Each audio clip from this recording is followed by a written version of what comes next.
Hello friends, welcome to Rapix Telugu. ఈరోజు మనం మాట్లాడుకునే టాపిక్ స్టాక్ మార్కెట్ ఇన్కమ్ ఉంటే ఏ ఐటీఆర్ ఫామ్ ఫైల్ చేసుకోవాలి అనే దాని గురించి.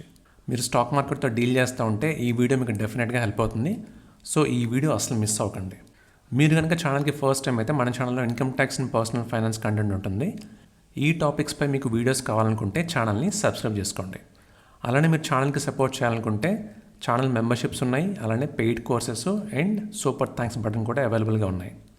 అలానే ఈ వీడియోకి సంబంధించిన రిలేటెడ్ వీడియోస్ తాలూకా లింక్, పెయిడ్ కోర్సెస్ తాలూకా లింక్స్, మన free Telegram and WhatsApp channel taluka links ఇవన్నీ కూడా మీకు డిస్క్రిప్షన్లో లింక్ చేశాను. అండ్ వీడియో లాస్ట్లో కొన్ని ఇంపార్టెంట్ పాయింట్స్ డిస్కస్ చేశాను, అవి మాత్రం అసలు మిస్ అవ్వకండి. సో ఇప్పుడు టాపిక్లోకి వచ్చేస్తే, స్టాక్ మార్కెట్లో మీకు వచ్చే ఇన్కమ్కి ఏ ఐటీఆర్ ఫామ్ అప్లై అవుతుందో తెలియాలంటే ఫస్ట్ మీరు స్టాక్ మార్కెట్లో ఏ కేటగిరీలో కవర్ అవుతారో తెలుసుకోవాలి. మనకి ఈజీగా ఉండడానికి 3 కేటగిరీస్గా డివైడ్ చేసుకుందాం. అంతకన్నా ముందు ఒకసారి స్టాక్ మార్కెట్ నుంచి ఎన్ని రకాలుగా ఇన్కమ్ వస్తుందో తెలుసుకుందాం. ఫస్ట్ దానిలోది మనకి డెలివరీ బేస్డ్ అనమాట, రెండోది ఇంట్రాడే, మూడోది F&O అండ్ నాలుగోది డివిడెండ్ ఇన్కమ్. మీకు స్టాక్ మార్కెట్ రిలేటెడ్గా ఉండే ఇన్కమ్ మీద టాక్సేషన్ గురించి డీటెయిల్గా కావాలనుకుంటే ఆ వీడియోని కూడా రిలేటెడ్ వీడియోస్లో డిస్క్రిప్షన్లో లింక్ చేశాను. ఇంట్రెస్ట్ ఉంటే డెఫినెట్గా ఒకసారి చెక్ చేయండి. సో ఇప్పుడు ఈ కేటగిరీస్ గురించి మాట్లాడుకుంటే first category delivery based. Delivery బేస్డ్లో షేర్స్లోని ఇన్వెస్ట్ చేసి వాటిని అమ్మకుండా కంటిన్యూ చేస్తూ ఉంటే వాటి నుంచి ఇన్కమ్ ఏది ఉండదు, కాబట్టి ఐటీఆర్ ఫైల్ చేయాల్సిన అవసరం లేదు. అంటే మీరు ఓన్లీ స్టాక్ మార్కెట్లో ఇన్వెస్ట్ చేశారు, వేరే ఇన్కమ్ ఏది కూడా మీకు లేదనుకోండి, అంటే ఎగ్జాంపుల్ హౌస్ వైఫ్స్, అలాంటి కేసులో మీరు ఐటీఆర్ ఫైల్ చేయాల్సిన అవసరం లేదు, ఎందుకంటే ఇన్కమ్ ఏది లేదు కాబట్టి. అదే షేర్స్ ఆర్ మ్యూచువల్ ఫండ్స్లో ఇన్వెస్ట్ చేసి మీరు ఫైనాన్షియల్ ఇయర్లో అలా అమ్మినప్పుడు గెయిన్ కానీ లాస్ కానీ వస్తే అప్పుడు మీరు ఐటీఆర్ 2 ఫైల్ చేసుకోవాలి. ఎందుకంటే అలా వచ్చే గెయిన్ ఆర్ లాస్ మీకు క్యాపిటల్ గెయిన్ హెడ్లో ట్యాక్సబుల్ అవుతుంది, కాబట్టి ఐటీఆర్ 2 అనేది మీకు సూటబుల్ ఫామ్ అనమాట. జనరల్గా ఎక్కువ మంది ఎంప్లాయీస్ వాళ్ళ ఎంప్లాయీగానే ఉంటారు, అండ్ అలానే అట్ ద సేమ్ టైం కొంత అమౌంట్ ఇన్వెస్ట్ చేసి ఇలా మధ్య మధ్యలో అమ్ముతూ ఉంటారు. అలాంటప్పుడు వాళ్ళ శాలరీ ఇన్కమ్ని అండ్ క్యాపిటల్ గెయిన్ ఇన్కమ్ని రెండింటిని డిస్క్లోజ్ చేసుకోవడానికి సూటబుల్ ఫామ్ వచ్చేసి ఐటీఆర్ 2. ఈ ఇన్కమ్సే కాకుండా హౌస్ ప్రాపర్టీ ఇన్కమ్ ఉన్న, అలానే ఇంట్రెస్ట్ ఇన్కమ్ కానీ డివిడెండ్ ఇన్కమ్ కానీ ఈ ఐటీఆర్ 2లో మీరు డిస్క్లోజ్ చేసుకోవచ్చు. మీకు బిజినెస్ ఇన్కమ్ కానీ ప్రొఫెషనల్ ఇన్కమ్ కానీ కాకుండా ఏ ఇన్కమ్ ఉన్నా కానీ వాటన్నింటికి మీకు ఐటీఆర్ 2 సరిపోతుంది. నెక్స్ట్ సెకండ్ కేటగిరీ డెలివరీ బేస్డ్లోని మీరు ఫ్రీక్వెంట్గా ట్రేడ్ చేయడం వల్ల ట్రేడర్ కేటగిరీలోకి వస్తే అలా వచ్చే ఇన్కమ్ మీకు బిజినెస్ ఇన్కమ్ అవుతుంది, కాబట్టి మీరు ఐటీఆర్ 3 ఫైల్ చేసుకోవాలి. కాకపోతే ఆ కేటగిరీలో మీరు డెలివరీ బేస్డ్లో మీరు ఇన్వెస్టర్ అయితే. ఇప్పుడు సెకండ్ కేటగిరీలో మాట్లాడుకుంటుంది డెలివరీ బేస్డ్లో ఫ్రీక్వెంట్గా ట్రేడ్ చేయడం వల్ల మీరు ట్రేడర్ అయితే.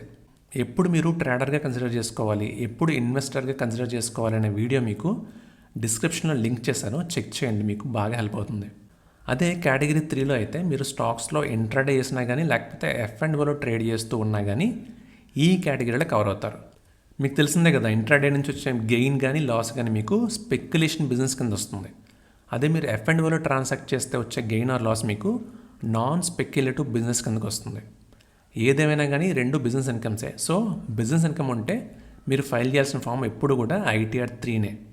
సో మీరు ఇంట్రాడేతో డీల్ చేస్తున్నా కానీ లేదా F&Oతో డీల్ చేస్తున్నా కానీ మీకు అప్లై అయ్యే ఫాము ఐటీఆర్ 3నే. సో ఇవి ఈ 3 కేటగిరీస్. వీటిల్లో మీరు ఏ కేటగిరీలో కవర్ అవుతారో చెక్ చేసుకొని దాన్ని బట్టి ఐటీఆర్ ఫాము సెలెక్ట్ చేసుకోండి. సో ఒక్కసారి సింపుల్గా సమ్మరైజ్ చేసుకుంటే మీకు శాలరీ ఇన్కము, ఒక house property income plus interest income plus dividend income ఉంటే ఐటీఆర్ 1 సరిపోతుంది. ఈ ఐటీఆర్ 1లో మీరు స్టాక్ మార్కెట్ రిలేటెడ్గా వచ్చే డివిడెండ్ ఇన్కమ్ కాకుండా ఇంకా ఏ ట్రాన్సాక్షన్స్ని కూడా రిపోర్ట్ చేయలేరు. సో ఇది ఐటీఆర్ 1 గురించి. అదే ఐటీఆర్ 2 ఫామ్ చూస్తే మీకు బిజినెస్ ఆర్ ప్రొఫెషనల్ ఇన్కమ్ కాకుండా మిగిలిన ఏ ఇన్కమ్స్ ఉన్నా కానీ ఐటీఆర్ 2 ఫాము ఫైల్ చేసుకోవాలి. మీరు shares or mutual funds hold చేసి అమ్మినప్పుడు క్యాపిటల్ గెయిన్ ఏదైనా వచ్చి వాటితో పాటు ఇంకా వేరే ఇన్కమ్స్ కూడా రిపోర్ట్ చేయాలనుకుంటే మీరు ఐటీఆర్ 2 ఫామ్ని సెలెక్ట్ చేసుకోవాలి. అదే ఇంట్రాడే అండ్ F&O ట్రాన్సాక్షన్స్ ఉంటే మాత్రం మీరు ఐటీఆర్ 2 ఫామ్కి వెళ్ళకూడదు, ఎందుకంటే ఆ 2 ట్రాన్సాక్షన్స్ నుంచి వచ్చే ఇన్కమ్ బిజినెస్ ఇన్కమ్ అవుతుంది కాబట్టి. నెక్స్ట్ ఐటీఆర్ 3 గురించి చూస్తే ఈ ఫామ్లో మీకు ఈ ఇన్కమ్ వస్తుంది ఆ ఇన్కమ్ రాదన్నది లేదు. ఏ ఇన్కమ్ ఉన్నా కానీ మీరు including business are professional income కూడా ఐటీఆర్ 3లో రిపోర్ట్ చేసుకోవచ్చు.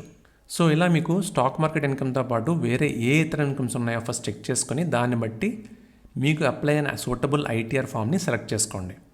అండ్ వీడియో ఎండ్ చేసే ముందు మనం కొన్ని ఇంపార్టెంట్ పాయింట్స్ మాట్లాడుకుందాం అని చెప్పాను కదా, ఇప్పుడు మాట్లాడుకుందాం. ఇవి జాగ్రత్తగా విని గుర్తుపెట్టుకోండి, ఇవి ఏ ఫైనాన్షియల్ ఇయర్ కన్నా యూజ్ అవుతాయి. First point, ITR 2 and 3 fill చేయడం కాంప్లికేటెడ్ కదా అని మీరు ఇంట్రాడే F&O లేదా ఇన్వెస్ట్మెంట్ నుంచి వచ్చిన గెయిన్స్ని ఎప్పుడు కూడా ఐటీఆర్ 1లో రిపోర్ట్ చేయకూడదు. సెకండ్ పాయింట్, మీరు ఒక్కసారి ఒక ట్రాన్సాక్షనే ఇంట్రాడే చేసినా లేక F&O చేసినా కానీ మీరు ఐటీఆర్ 3 ఫామ్నే ఫైల్ చేసుకోవాలి. అలానే ఒక్కసారి మీరు ఫైనాన్షియల్ ఇయర్లో మీ ఇన్వెస్ట్మెంట్ నుంచి ఏదైనా ఒక్క స్టాక్ నమ్మినా కానీ మీరు ఐటీఆర్ 2 ఫైల్ చేసుకోవాల్సిందే. ఒక ట్రాన్సాక్షనే కదా, చిన్న అమౌంటే కదా అని ఎక్సెప్షన్ ఏమీ లేదు, అది చూసుకోండి. అండ్ థర్డ్ పాయింట్, మీకు ఈ ట్రాన్సాక్షన్స్ అన్నీ కూడా మీరు రెస్పెక్ట్ బ్రోకర్ తాలూకా P&L స్టేట్మెంట్లో కనిపిస్తాయి. ఆ స్టేట్మెంట్ని రెఫరెన్స్ తీసుకుని మీ ఐటీఆర్ ఫైల్ చేసుకునేటప్పుడు జాగ్రత్తగా ప్రాఫిట్ ఎంత, లాస్ ఎంత అన్నది అరైవ్ అయ్యి దాన్ని బట్టి ఐటీఆర్ ఫైల్ చేసుకోండి. ఒక్కొక్కసారి మీ ఏఎస్లో ఈ ట్రాన్సాక్షన్స్కి సంబంధించి కొన్ని ట్రాన్సాక్షన్సే కనబడవచ్చు. సో మీ బ్రోకర్ P&L స్టేట్మెంటే ఫైనల్ అని గుర్తుపెట్టుకోండి. సో ఇదండి ఈరోజు వీడియో నచ్చిందని అనుకుంటున్నాను. నచ్చితే లైక్ చేయండి అండ్ మీ ఫ్రెండ్స్ అండ్ ఫ్యామిలీలో ఎవరికైనా హెల్ప్ అవుతుంది అనిపిస్తే తప్పకుండా షేర్ చేయండి. మళ్ళీ నెక్స్ట్ వీక్ ఇంకొక ఇంట్రెస్టింగ్ వీడియోతో మళ్ళీ కలుద్దాం. Thank you for watching.